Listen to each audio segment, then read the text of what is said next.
Hey guys, what is up? It is me, Pagey, here once again with another video on Stargirl Season 2, and this is going to be my review for Episode 3 for this season, like the previous two episodes, otherwise entitled Summer School Chapter 3. So, we're getting that the entire season. But of course, spoiler alert, and this is a big episode, a lot happens, and I actually wasn't expecting a lot to happen. I thought this one might have been like a mini filler with a bit of story pushed. I thought it would have just been introducing some stuff, but it pushes forward the story in a very interesting way. So yeah, there's a good amount to discuss. But of course, if you have watched the episode, you are continuing on, be sure to let me know in the comment section down below your favorite part of the episode, what you enjoyed the most. I'm sure most of the answers will be the Thunderbolt pen, because he was very fun. But of course, just let me know what you liked the most, and if you had any issues as well, let me know down there in the comments as well. But of course, if you're going to enjoy the video, and you just enjoyed the episode as well, would be awesome if you could drop a like on it to show support and enjoyment levels. So last episode was once again another big episode.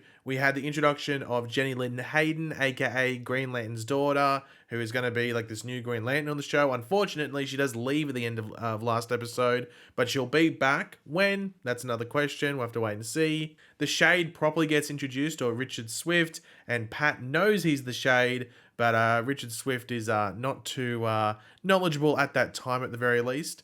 And of course, Eclipso claims his first victim, at least the first victim that we see in the present day, in the form of Bobby Berman, or Cindy Berman's stepmother, and that's actually through the use of Cindy Berman as a host. So a lot happened last episode, and that continues on into this episode as well. But this episode actually started off with a very cool scene, which I love, and that's a good old flashback. So we go 11 years ago to Christmas. Similar to the pilot, it's actually on the exact same night. Of course, in the pilot, that was 10 years ago, because we're in Season 2, not Season 1.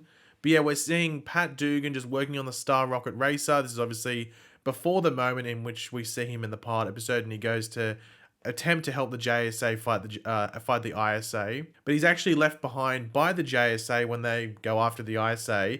But so is Johnny Thunder, who we finally get to meet, and he looks extremely comic accurate. It was actually insane how comic accurate he was. But of course, he is the last owner of the Thunderbolt pen, but at the last minute, Johnny is brought along by Wildcat, who we get to see, and probably the best look that we've seen in him, because it was in like a lit area, it wasn't in the darkness, and he looked really good. And I think we see him later in this season as well. I don't think this is his only appearance, so get ready for some more OG Wildcat stuff later in the season. But Johnny is brought along because Solomon Grundy, is revealed to be a part of the ISA's team as well, and they need the extra muscle, or at least the extra magic through the Thunderbolt pen. And to be completely honest, it was pretty sad seeing that Johnny and Pat never got to have that eggnog. Like, that was the last time in which I guess Pat got to see Johnny Thunder alive. Of course, he saw Wildcat sort of when he got knocked through the wall or whatever it was in the pilot episode, but yeah, no eggnog for Johnny and Pat after that fight, which is pretty sad. But we do get to go back to the present day, where we get to see the main focus of this episode, that being Mike Dugan, just doing his paper route. This is the first time we actually get to see him doing his paper route. We've usually just seen him like come home after it or before it. And he isn't the best thrower of the paper, I must say. But unfortunately, we do have some bullies on Mike's paper route, and Mike's mouth and language doesn't necessarily help him out in that type of situation. So I'm not saying Mike deserves it, but when he gets in that situation, he definitely just doesn't help it. Go away. He definitely accelerates and puts gas on the fire, if you want to call it. Now, we do have Pat and Courtney plan to take down the Shade, and they really are sort of like not necessarily sure how to go about it, because Pat's obviously had experiences with the Shade in the past and knows he's a tricky customer to deal with. But Mike is quickly like shushed away, if you want to call it, which obviously adds on to his frustrations from what just happened on his paper route and just what's happening in general this season, where he feels like he's being just shunned away from everything. And I did feel bad when like no one noticed that his clothes were ripped up. When he walked in, that was the first thing I noticed. Like, his arm, like the clothing or the cloth or the material was just ripped up. I was like, how did no one notice that? Like, anyway, so obviously that just adds to everything that's going on with Mike.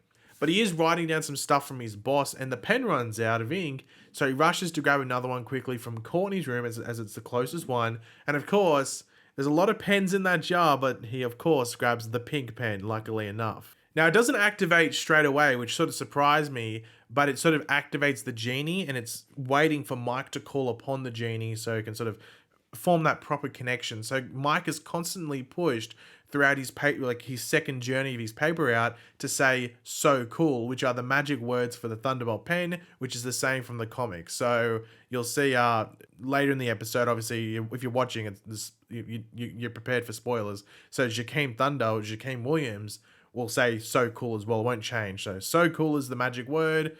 Maybe you can put that into your everyday normal life. I'm not too sure.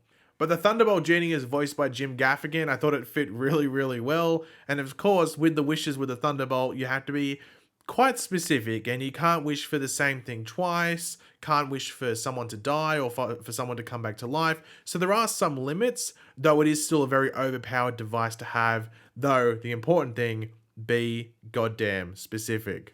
Now, Pat does educate the rest of the new JSA on the Shade, on his abilities and his history, including the quite important fact, at least at the time, that he killed Dr. Midnight, which adds some sort of personal revenge for Beth, with the key to taking down the Shade potentially being Courtney's cosmic staff, fighting the darkness with some light, if you want to call it. And later in the episode, it's probably the only thing that the Shade was sort of struggling with was the cosmic staff. Now, Barbara is going to play a key role, I think, in this like whole Shade thing, similar to like that, that icicle stuff, I guess, last season. So Barbara inspects William Zarek, or, the Wizard's collection.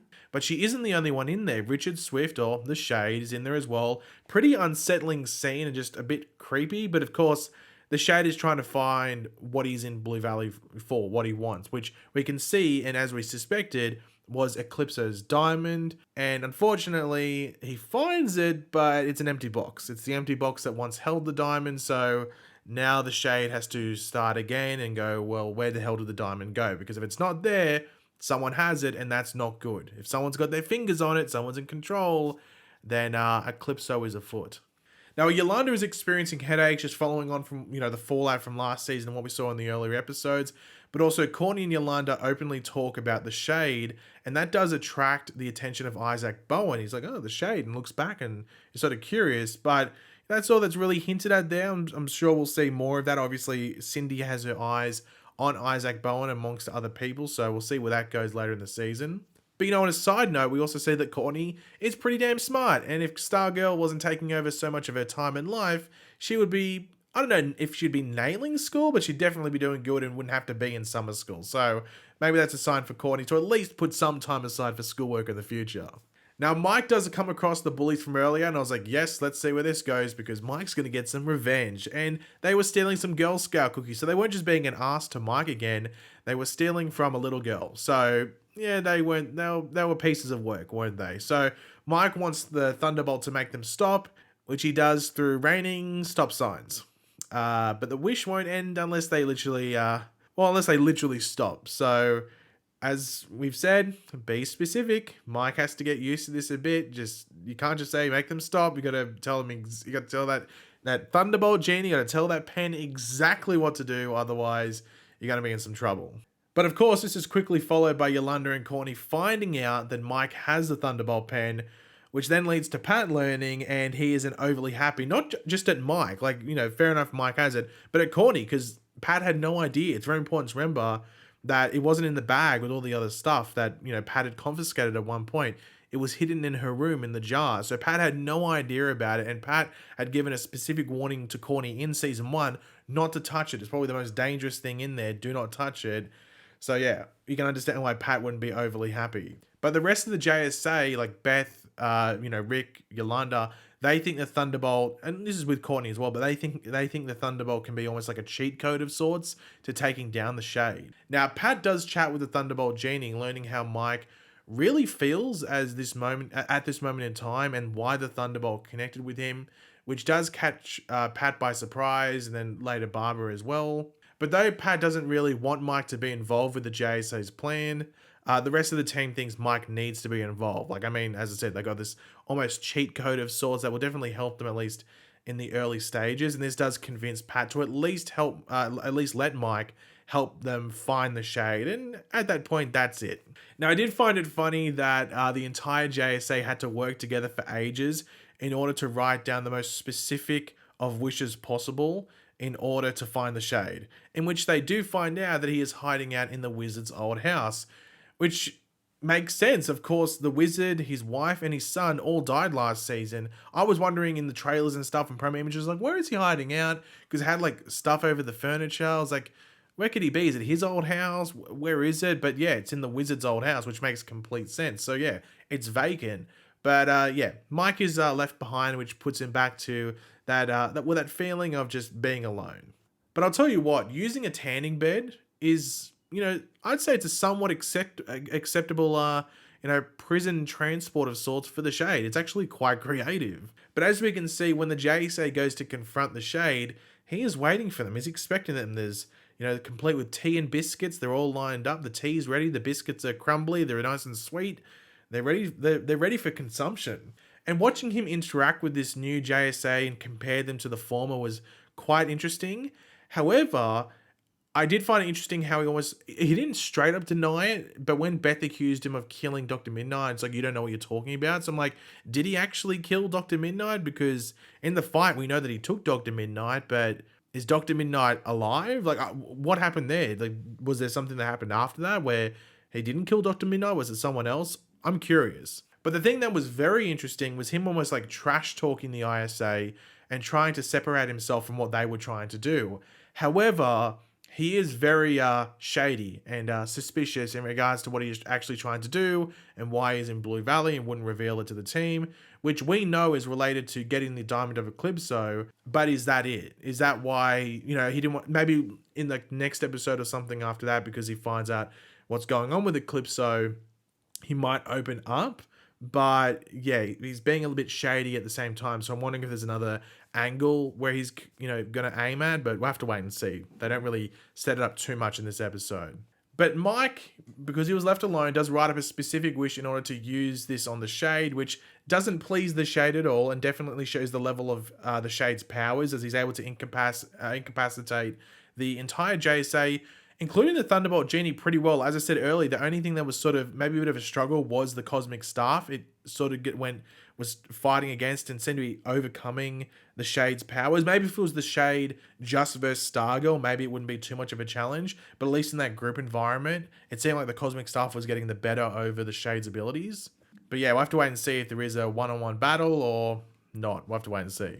But Mike is feeling bad and responsible for stuffing up the plan against the Shade. But what was interesting was Yolanda's conversation with Mike, trying to see how he felt about killing Icicle. But he says it was an accident, like he was hauling ass or whatever it was up the main street of Blue Valley. Icicle just popped in front of him. Like, it wasn't intentional, it was an accident, which doesn't help Yolanda, as their situations aren't comparable anymore in her eyes. She thought they were, and this is a potential conversation, and just didn't work out in her eyes. So Mike just clearly isn't facing the same issues that she is. But speaking of Mike, it's sort of a quick one and done episode with him and the Thunderbolt pen, because he wishes the pen was in better hands. And this is when we get to finally meet, after a couple of different mentions throughout season 1 and 2, Jakeem Williams, who was the brother of Jenny Williams, who we met last season as the friend of Cindy Berman. So I said that in like season 1 videos, like, well, her name's Jenny Williams. Is she meant to be the sister of Jakeem? Jakeem's been mentioned. Is that what's happening here? And yeah, it was confirmed that she is the sister of Jakeem. And Jakeem has the pen appear in front of him, and that's quite the setup. He doesn't activate it. You can just hear it talking and everything like that. So Jakeem Thunder is coming, but I guess the big question is, when will he first appear holding the pen and using its abilities? Now, Barbara does reveal that the Shade took a box that was said to contain a diamond, according to like the inventory list of William Zarek's collection, which of course scares Pat, as it is meant to contain the black diamond of Eclipso. And though he doesn't reveal all, I'm sure Pat is now in panic mode in his brain wondering, well, what the hell's going on? I can't be dealing with Eclipso again. So let's see where that goes. But Beth does open up to Rick whilst trying to fix Chuck, which she's been trying to do for a while now, about her parents getting divorced. And Rick does tell her to just talk to her parents, because he would if he could. And I think we're going to see a bigger bond between Rick and Beth form this season. I think Jeff Johns, the showrunner, said that there's going to be a bit of a slow burn with their relationship.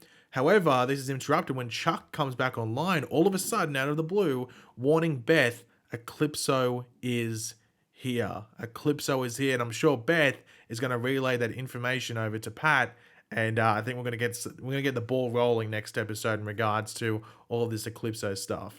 But to end off the episode, we have the Shade on top of the clock tower, and he opens up the box that once contained Eclipso's diamond, saying he is going to kill those children. So one big thing that comes from this is like, is the Shade going to help the JSA stop Eclipso? I mean, he wasn't smiling when he said that.